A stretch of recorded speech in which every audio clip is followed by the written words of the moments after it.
Coucou les tricoteurs, dans cette vidéo, je vais essayer de vous expliquer comment nous trouvons un mouillage quand nous sommes sur le bateau. La principale application que nous utilisons est Navily dans sa version premium.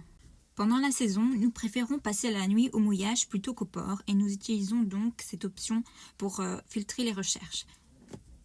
Le code couleur simple permet de se rendre compte en un clin d'œil des zones protégées et des zones à éviter. Certains ports partenaires de Navily vous proposent de réserver directement dans l'application une place au port et vous affichent le prix directement. Par exemple, à Croton, comme on peut voir, nous ne paierons que 22 € la nuit. Ce montant est calculé d'après les informations que nous avons fournies sur le bateau dans l'application. Je vous propose maintenant un exemple où nous essayons de trouver un mouillage sur l'île de Tonoï, située dans la mer Ionienne au-dessus de Corfou. Un petit tour de l'île et je me rends compte que la protection sera plus optimale au sud. Cette crique d'Amos a l'air pas mal. Voyons voir ce qu'en dit l'affiche. Vous trouverez les quelques photos que les utilisateurs ont ajoutées, les directions de vent desquelles vous êtes protégé, le type de fond, la protection par rapport aux directions de vent en fonction de l'heure et le plus important, les commentaires. Le gros point positif de cette application, c'est définitivement la communauté. Nous, par exemple, on essaie de mettre un maximum de détails dans les commentaires et dans les photos. S'il y a des facilités sur la terre, des supermarchés, etc. Le type de fond, les précautions à prendre par rapport au fond, par rapport aux alentours. Par exemple, s'il y a un quai, dans ce cas, s'il y en a un. S'il y avait beaucoup d'autres bateaux à côté de nous, ça peut être utile surtout en pleine saison, etc., etc. Je peux enregistrer ce mouillage dans mes favoris et même avec l'option premium, télécharger sa fiche pour y avoir accès hors connexion. Bien que Navily propose d'afficher la météo pour un mouillage, nous préférons utiliser des applications dédiées pour que ce soit plus visuel et plus complet. Nous utilisons PredictWind, Windy Bleu et Windy Rouge. On vérifie d'abord la direction du vent et sa force. On fait la même chose pour les vagues, car rien de plus horrible que des vagues qui rentrent dans la crique et les prendre de côté car la direction du vent est différente. On essaie d'avoir plusieurs jours de météo en faveur du mouillage d'avance, histoire d'être à l'aise si la météo change ou se trompe comme d'habitude, et de pouvoir quitter la crique sans souci. Car il serait dommage d'être coincé à l'intérieur d'une crique, car on n'a pas anticipé les vagues qui se créent à l'extérieur. Bien sûr, le relief des îles et des continents peut influer sur le vent. Par exemple, quand nous étions dans la crique derrière Corfou, nous n'avons pas senti le vent fort qui devait venir car il était complètement bloqué. A l'inverse, à Formentera, je ne pense pas que le relief puisse ralentir le vent.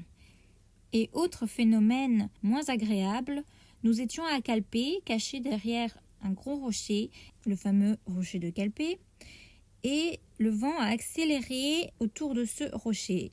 C'était l'un de nos premiers mouillages et nous étions vraiment pas rassurés. Je n'en dirai pas plus car je ne m'y connais pas du tout là-dedans, mais je pense que c'est un point à tenir en compte.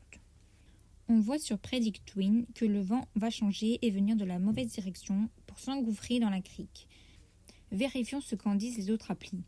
Windy Bleu donne à peu près les mêmes informations concernant la direction et la force du vent, idem pour les vagues, et Windy Rouge s'accorde aussi sur la direction du vent. Nos trois applications concordent sur le fait que le vent va complètement changer de direction.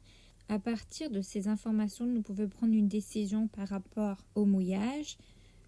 Ceci étant une simulation, il est difficile de se prononcer, mais si c'était une situation réelle, dans notre cas, nous ne passerons pas plus d'une nuit dans ce mouillage.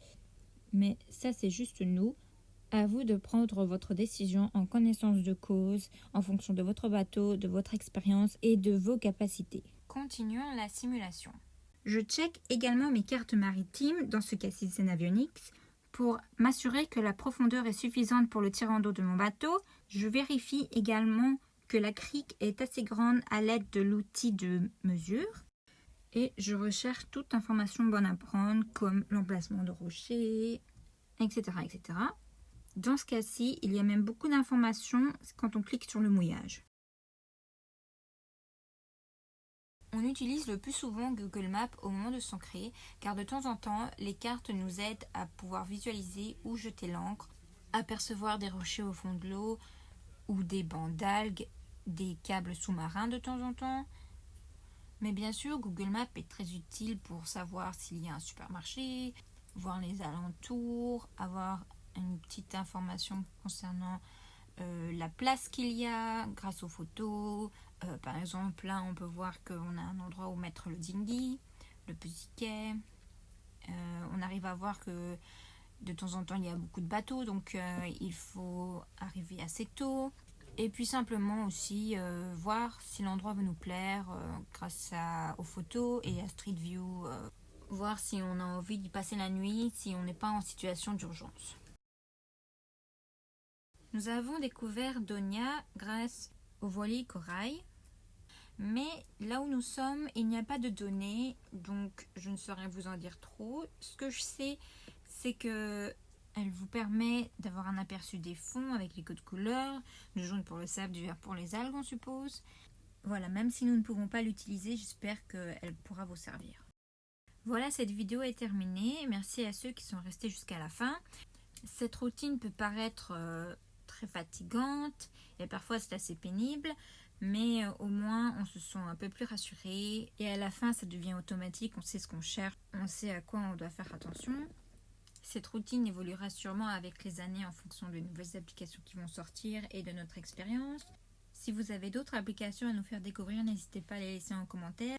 Et si vous avez envie de nous encourager dans notre aventure, laissez un pouce bleu, abonnez-vous ou rejoignez-nous sur Instagram, sur Patreon. Voilà, c'est dit et je vous souhaite une très bonne soirée ou une journée et n'oubliez pas de tricoter vos souvenirs.